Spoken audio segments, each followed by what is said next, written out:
evening, our viewers. I'd like to welcome you to our service. We're so delighted to have you with us. I'd like to encourage you to find a place where you're free to worship without distractions, and let us glorify the name of the Lord. Hallelujah. Bwana, tumekuja kwako. Wewe Bwana, kuliinua jina lako. Maana wewe watosha, wewe furaha yetu, wewe watosha. Tunaimba Bwana, Bwana, tumekuja kwako. Tunaliinua jina lako, mfalme wa wafalme. Tunakuinua jina lako, maana wewe mfalme,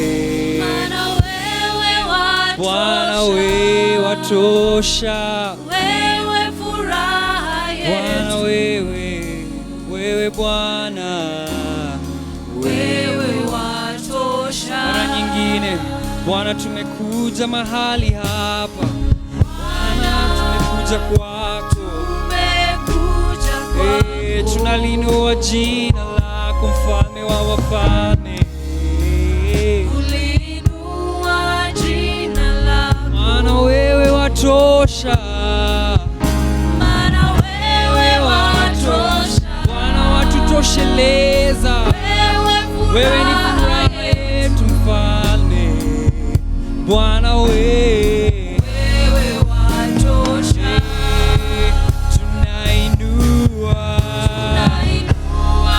Inua mikono yako, mtukuze mfalme. Just lift your hands wherever you are, glorify the name of the Lord.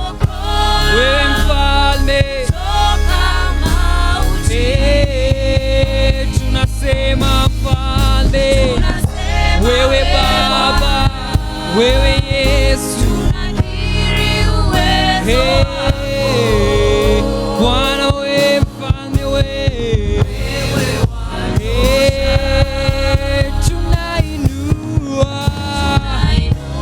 kuinulia mikono mfalme.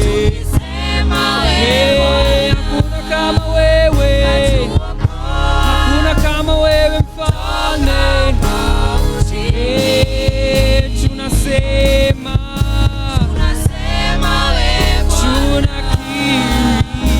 tunakiri uwezo Bwana wewe Yesu wewe.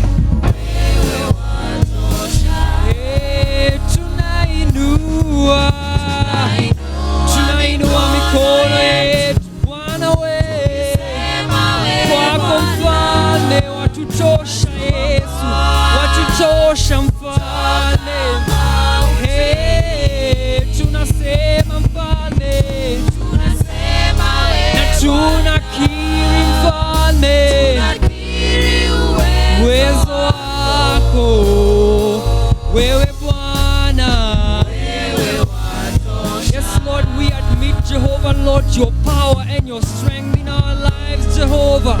We glorify your name in this place, Jehovah. We exalt your name, Jesus, oh Lord. You are high and magnified, Yahweh. We bless your name, Jesus. We exalt your name, Yahweh. Bwana wewe watutosha, Yesu wewe watutosha, wewe Bwana watosha. Hallelujah. We bless you, Lord. We exalt your name, Jesus. We glorify your name, Lord. We worship you, Yahweh. We exalt your name, Jesus. Hallelujah. We want to thank God for another opportunity to share the word of God. I'm excited to be here with you this evening. My name is Anodo and I'm born again. Christ is Lord. And I'm coming to you from Deliverance Church, Githurai 45. We are excited that there's an opportunity to share the word with the world. and that God's word is true, God's word is living, it never changes. No matter how many times you hear it, it always sounds different every time we hear it. And so I'm privileged this evening to share this platform, even with our senior pastors, Reverend Gerald and Reverend Lydia, just to honor them as the authority of this platform, and to say thank you very much for an opportunity for ministry. So this evening, as I was preparing for this service, I don't know, God was reminding me just how much He loves us and how much He cares about us, and that we are loved by God no matter what we do or where we are, and that God's love is able to cross through, it's able to surpass every sin, it's able to surpass every weight, every burden, everything that has kept us from the love of God in the past, that the love of God is able to cross through that and reach us to where we are. And as I think about that, I'm thinking of a verse in the book of the time or the story when Jesus was being baptized. And then he came forth out of the water in verse 16. Matthew chapter 2 and verse 16 says, "And when Jesus was baptized, he went up at once out of the water, and behold, the heavens were opened. And he," that is John, "saw the Spirit of God descending like a dove and alighting on him. And behold, a voice from heaven said, 'This is my Son, my beloved, in whom I delight.'" Amen. And to know that heritage of Christ is also ours to partake, as we see in John chapter 1 verse 12 and 13, where it says, "But to as many as did receive and welcome him, he gave the authority," that is the power, the privilege, and the right to become the children of God. To those that have received him, they have been given a privilege and a right to become the children of God. That is, to those who believe in his name. And verse 13 says this, "Who owe their birth neither to bloods, nor to the will of the flesh," that is of physical impulse, "nor to the will of man," that is of a natural father, "but to God." In other words, they are born of God. And so our story of belonging, our story of God delighting in us, has the genesis in his Son Jesus Christ. And that those who believed him, he gave them the power to become children of God. And as I thought about this story, I thought that God did have the plan of our belonging. God did have the plan from the very beginning. If you look at the book of Genesis chapter 1, it shows how the Lord created the earth. He did it in 6 days. He created everything in 6 days. And there's one thing as I read through the book of Genesis, and that is where that will be where our sermon is coming from this evening. It's coming from the book of Genesis chapter 1. And I have the subject of my topic this evening is on God's approval, or approved of God. God's approval. And we see that from the book of Genesis, that's the book of Bereshit, which means the beginning. In every stage that the Lord created, and it actually says, "And God saw it, and saw that it was good. And God looked, and saw that it was good. And God saw it, and saw that it was good." In other words, God approved of what he created. And as I read this chapter a couple of days ago, the Lord was just ministering to me that God had the system of approval in place from the very beginning. And so what I'm going to do, we are going to read through the book of Genesis chapter 1. And then I'm going to be breaking it down for us. Just what are these stages of approval? What are these levels of approval that God put aside, that God already put in place from the very beginning? Now, maybe I could start first of all also by describing what approval means. What is approval? When we talk of approval, what does it mean? It means something good. So when we say approved of, it means that it has been found to be suitable. It has been found to be fitting. It has been found to be pleasant. It has brought delight to the person to the beholder. So when we say that we are approved of God, it means we have been found to be fitting. We have been found to be suitable. We have been found to delight the Lord. And that is what this is all about this evening. When the Lord was creating, he said he saw the light and he saw that it was good. And so when the Lord looks at us, he sees that we are good. Why? Because we believe and we have received his son Jesus Christ into our hearts. But I would want us just to go into this, just to look at what are the 7 stages that are represented by the 6 days of God creating the earth. And I'm going to start with just verse 1. If you look at Genesis chapter 1 of verse 1, it says this, that in the beginning, God prepared, formed, fashioned, and created the heavens and the earth. The earth was without form and an empty waste, and darkness was upon the face of the very great deep. The Spirit of God was moving, hovering, and brooding over the face of the waters. And God said, "Let there be light." And there was light. And God saw that the light was good. Again, if you're reading the Amplified Version, you see the part of our definition of what approval is, that the light was suitable. It was pleasant. And my Amplified Bible says this, and he approved it. And God separated the light from the darkness.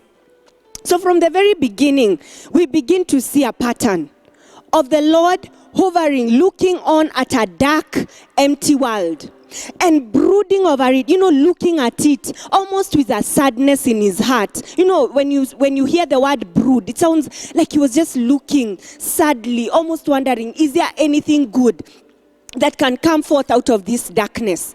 And so we see the Lord brooding over the earth, brooding over the waters, hovering over the waters, almost wondering, is there anything good? Is there anything? He's looking for something to approve of. And the Bible says, and the Lord spoke. The Lord spoke. And guess what? The first words that the Lord speaks is that, let there be light. In other words, light does not come from the sun and the moon. Light came from the words spoken by the Lord. The Bible says, and the Lord separated the light from the darkness. In other words, when he spoke, light came. And I would want to call that first stage the illumination stage, or rather the light stage, where the light of God comes upon. And when I look at this stage, I'm looking at a scenario of a heart of a man, a sinful man, a man who has not yet come to the knowledge of God. And the Spirit of God is hovering and brooding over the soul of this man. And the Lord is looking and is almost asking, can anything good come forth out of the soul, a dark soul that has not yet known the Lord? And the Lord is saying that when I speak, remember this, man cannot live by bread alone. We live by the very words that come from the mouth of God. And I like something that's David says, and we could turn to that. Psalms 119 verse 130. David speaks. And David is speaking about the word of God. And this is what the servant of the Lord says in Psalms 119 verse 130. He says this, that the entrance and unfolding of your words give light. The entrance and the unfolding of God's word brings light. The unfolding gives understanding to the simple. What are we saying? That the entrance of God's word brings the light. When the Lord spoke in Genesis, there was light. Meaning this light that we are talking about, it is the presence of God. The presence of the word of God in the life of a lost soul brings light. And I want you to know something. For every heart that receives him, every heart that accepts him, he gives them the power and the right and the privilege to become the children of God. And so in this light stage, we see a soul that is coming to the realization, that is accepting the word of God. A soul that is suddenly discovering that when the Lord speaks, there is light in my heart. And I want you to know, if you're watching me and you're not born again, as you hear me, the word of God is coming forth to you. And the unfolding of God's word is bringing light to a dark soul. The unfolding of God's word tonight is bringing light to your life. Will you accept it? Will you accept it? And this is what the Lord says, the book of Psalms, Genesis chapter 1 verse 3. And it says this, and the Lord spoke and there was light. And the Lord saw the light and he saw that it was good, and he approved it. What does that mean? A soul that accepts the word of God is approved of God. Why? Because the light of God comes forth. There is a light that is shining forth on your heart right now, and it is separating the light from the darkness. And so that I don't dwell on this stage too much, I almost feel like there's a whole sermon out of this first stage. But what we want to say is that the light speaks of the knowledge of the majesty and the glory of God. The realization that there is a God whose love is so great over your life. And you can never get away from the presence of God. You can never get away from the love of God. And that God is speaking to your life right now. And the light of the word of God. And the word of God is bringing light into your life. God's approval is on all who accept Christ in their hearts. So the presence of Jesus in us is light. And we can see that in the book of Revelation chapter 22 verse 5. This is where John is looking at the city, the beloved city of our God. And the Bible says that that city did not require the sun because the presence of God was light. And so the presence of God in your life, my brother, my sister, is light in itself. It comes to separate darkness from the light. And if you have accepted this light, there is God's approval upon your life. I want to move on to stage number 2, which is represented by the second day of creation. And in this stage, we see it in verse 5 to 8. And this is what it says. Genesis chapter 1, verse 5 to 8. And God called the light day, and darkness he called night. And there was evening, and there was morning. That was the first day. And the following day, the Lord said, let there be a firmament in the midst of the waters, and let it separate the waters below from the waters above. And God made the firmament and separated the waters which were under the expanse from the waters which were above the expanse. And it was so. And God called the firmament heavens, and there was evening and there was morning, a second day. In this second day, I call it the separation stage. In the first stage, the Lord has brought forth light. He has separated the light from the darkness. But in this second stage, God is separating things. God is demarcating things. In the second day, God created the heavens, and he created the earth. He put the up and the below. So in between, there was a space. There was a separation between the heavens and the below. And God knows that when there is sin in us, we have to make room for the things of God. I want you to know, the second day the Lord does not speak about approval. Because this second stage is a stage of separation. God is trying to make room. God is trying to separate things. There is already light. The light of God has come. This soul has probably given its life to the Lord. This soul has probably come to the knowledge of Christ. But then there is a separation. There are things that need to be separated from us. At this stage, God begins to reposition us to hear him and to accept the things of God. And in 1 Peter chapter 3 verse 15, Peter is speaking and he's saying things. Set apart Christ as Lord in your heart. Set apart Christ as Lord in your heart. Separate yourself. Separate your heart for Christ. Put your heart aside for the Lord. In other words, there is a separation that needs to happen. There is a change, a cleaning up when we allow the light of God in our lives and we allow him to separate things, to reorganize ourselves and to divinely position us for his kingdom. You see, the Lord is interested in making room. Make room. Make room in your heart. Make space for the Lord in your heart. Separate things in your heart. Separate yourself from sin. Move away from the things that don't please the Lord. And this is what the Lord was doing in the second day. He was making room for the great things he was just about to do on the earth. Stage number 3, which is found in verse number 9 to verse number 13. The Lord says, let the waters under the heavens be collected into one place of standing, and let the dry land appear. And it was so. God called the dry land earth, and the accumulated waters he called the seas. And God saw that this was good. And he approved it. And in verse 11, the Lord continues. He does not stop there in day 3. He continues. He says, let the earth put forth vegetation, plants yielding seeds and fruit trees, yielding fruit, which seed is in itself, each according to its kind upon the earth. And it was so. The earth brought forth vegetation, plants yielding seed according to their own kinds, and trees bearing fruit. And God saw that it was good, and he approved it. Stage number 3 is a stage that I had to call the discipleship stage. What do I mean by it? This is a stage where the separation has occurred. The light has already shone on the heart of this man, and the earth and the sea have been separated. They are two separate entities, and this is what the Lord is saying. Out of the land, they brought forth seeds. He brought forth plants and vegetations. And I know any of us looking, anytime you see a land with green, you perceive life. And so on earth, there was perceived life, because there was the development of green things, green vegetation. And this is what the Lord was speaking about this stage, that our hearts are like the earth that the Lord created. When you there are two parables that the Lord gives in the book of Matthew chapter 13. He speaks two parables: the story of the sower, the story of the good soil, the rocky soil, the one that was that had weeds, and the other one where there was a path that people stepped on. And the Lord is saying, is our heart a good ground for God's word to grow?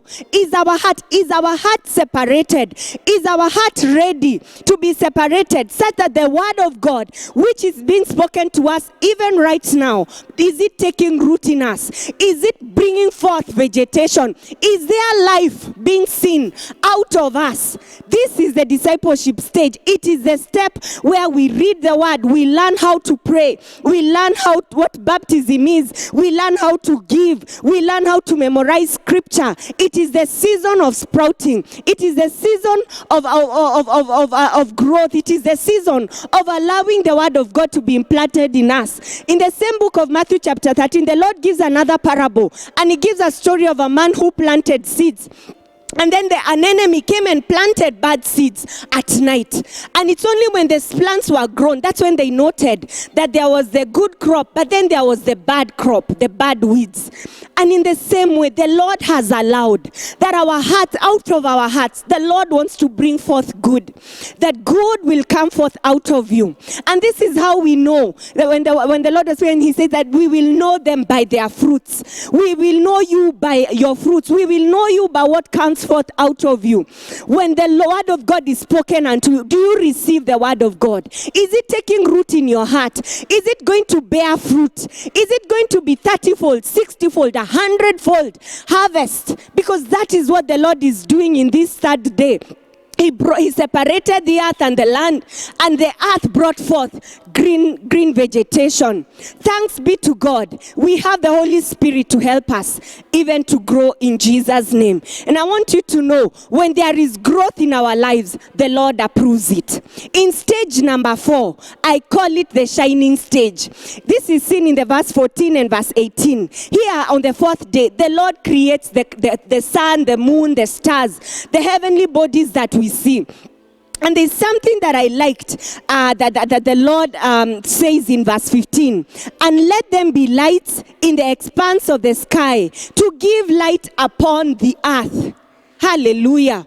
There was already light. Day 1, God had already brought the light. But then the Lord decides, no, it's not enough. Let me have some bodies. Let me have the sun, the moon, and the stars to shine forth on the earth. And he was very specific why he was creating these things. It's so that they can shine light on the earth. And so I call it the shining stage. This is the stage where we need to shine for Jesus. We need to come forth. Do people even know that you're born again? Are you ready to speak forth your testimony? Tell them, I'm born again. Jesus has saved me. Are you willing to shine forth for Jesus? Is your light shining bright? The Lord expects that if we are a light, that we are placing it on the table for the world to see. Is your light shining bright? In this stage, the Holy Spirit wants us to hear the word and be able to communicate it to others. I encourage you, my brother and my sister, shine for Jesus. The Lord approves it. in stage number 5, this is day 5, I called it the soul winning stage. This is verse 20 and verse 23. And on this day, the Lord created the birds and the fish. And I liked the analogy of this, Think of the fish. In my biology class, one of the things we discovered about the fish and the birds, their way of reproduction is actually external. So the female lays the eggs, then the male comes and pours the sperms on top of the laid eggs externally. They are not inside, they are outside. And then somehow those eggs get fertilized and they bring forth new little ones. And what the Lord was reminding me, something that Paul speaks about in 1 Corinthians chapter 3 verse 6 to 9, that I planted, Apollos watered, but it is the Lord who brings forth growth. What are we saying in this 5th stage, or in this 5th day?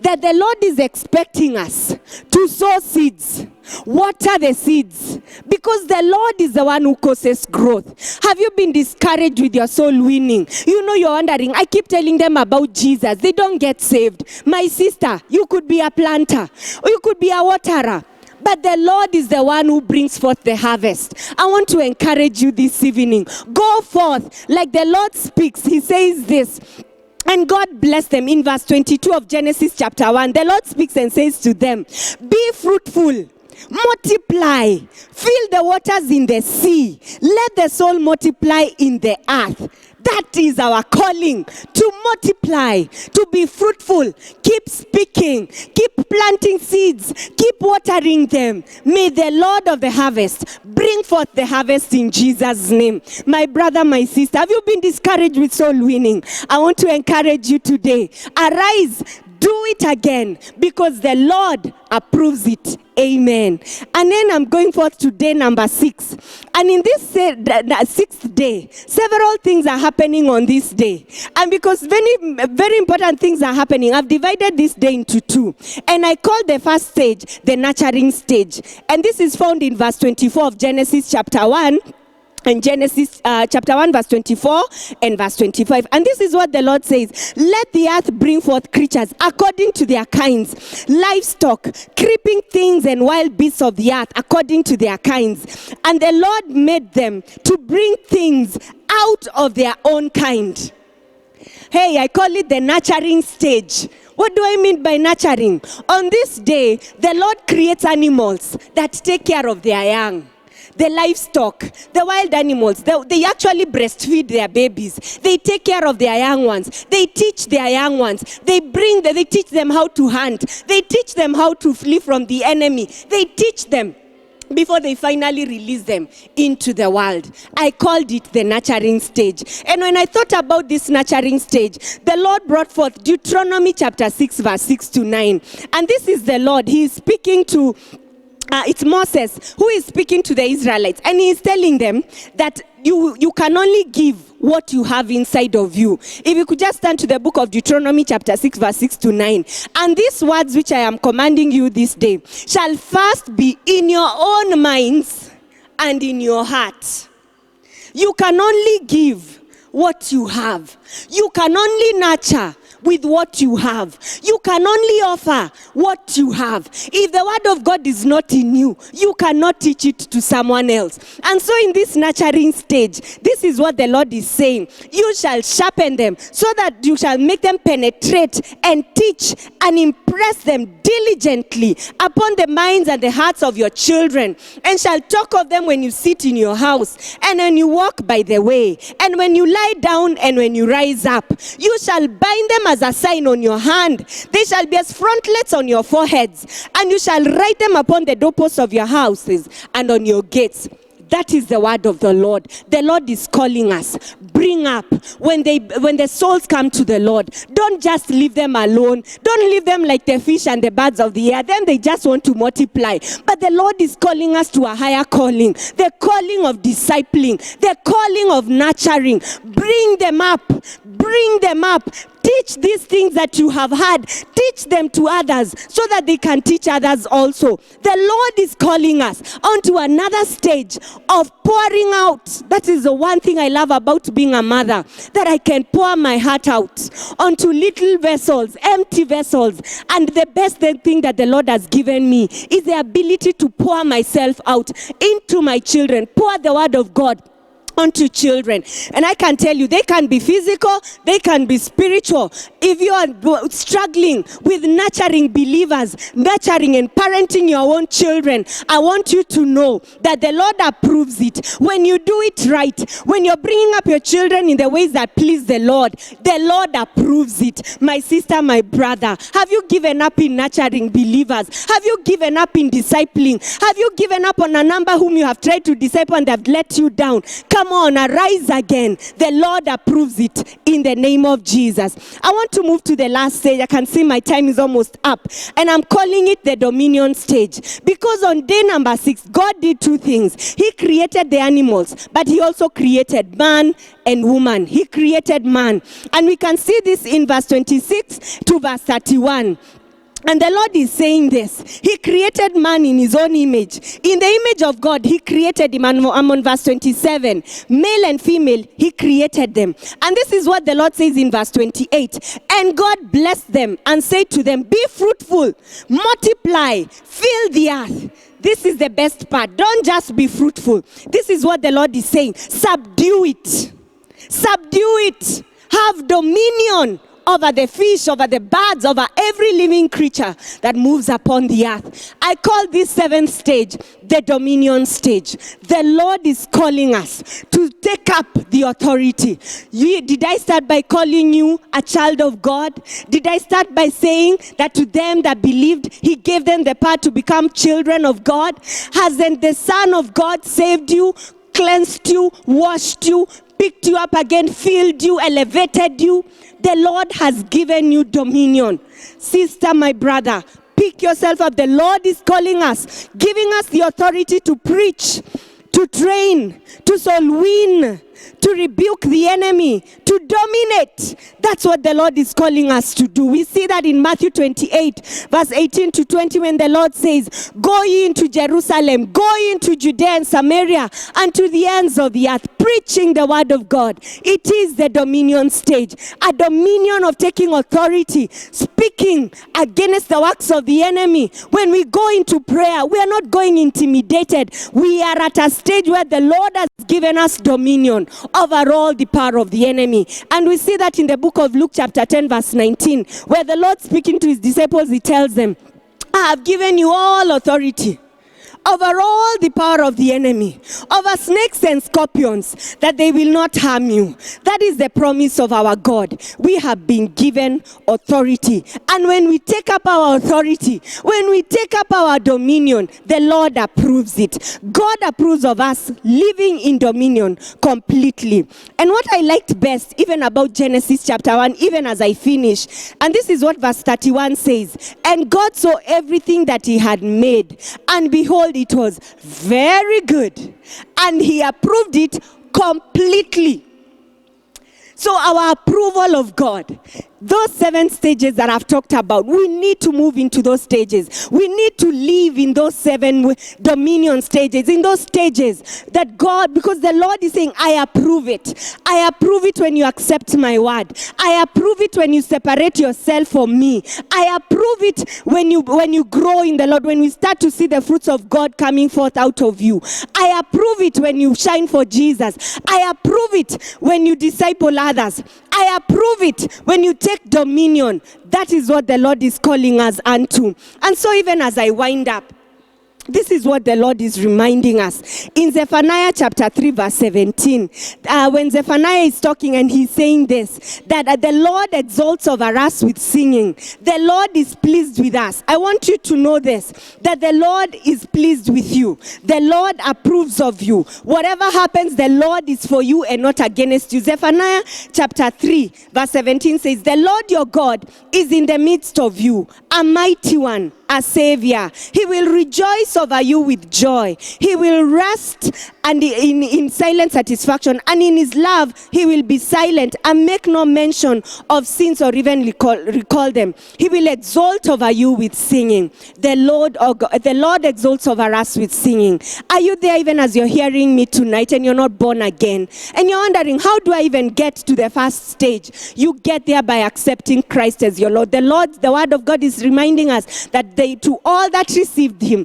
he gave them the power to become children of God. So our first step of approval is when we allow Jesus into our hearts. And I know you've heard the word of God. If you're there and you'd want to respond, you may pray this prayer after me. Lord Jesus, I come to you.